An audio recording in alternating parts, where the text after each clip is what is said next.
All right, NextGenWeb is joined today by Larry Strickling, the administrator of NTIA in the Obama administration. And Larry, we really appreciate your time today.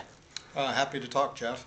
Well, you just wrapped up a conversation here at Supernova 2009, talking about, among many things, the broadband grant program. And I was wondering, as the administrator, this is the biggest program in terms of funding ever really to go through NTIA, and just what your thoughts are on how that process has gone. Well, it is the biggest program ever administered by NTIA, and it's also one of the fastest programs we've had to implement as well. So, the combination of speed plus ramping up has been a challenge for the agency, but I think it's one that we've navigated through quite well. Sure. The idea of bringing a $5 billion grant program out of simply several pages of congressional legislation back in February to where here we are just before the end of the year ready to start awarding grants, I think is actually an amazing story, and it is a testament to the professionalism of the staff at NTIA that they've been able to pull this together in the time frame we were given. Great. Overall, I mean, obviously a lot of applications have come in. What is your level of confidence in terms of the kind of applications that you're seeing? Well, as I said in the conversation, I only see the applications when staff is ready to recommend them for funding.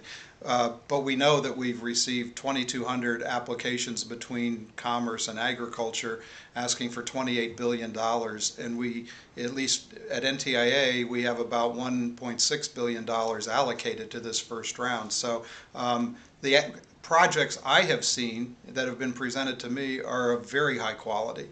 They are, I think, going to be very important projects in the localities in which they are undertaken, and I expect that we'll continue to see that level of quality of projects as we continue to select projects for funding here in the next month or two. Sure.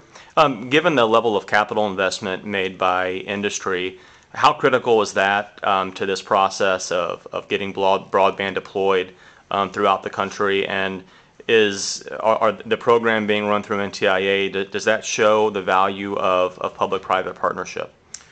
I think when you see the grants that we're funding, the idea of the public-private partnership will become, I think, very tangible for people, and the importance of it and how well we think it's going to work as a way to bring this infrastructure into communities in a way that meets the needs of the communities. I mean, the power of the public-private partnership is first that you have the needs of the communities evaluated and taken care of, and then the private involvement gives us a high level of confidence that first we have people building these things who have built them before and know how to do these kinds of projects, that their financial numbers are authoritative and reasonable. And I think it's the combination of both of those sets of interests being brought together in a project that is what makes them very attractive and hopefully makes them very sustainable and permanent projects in the communities. Right.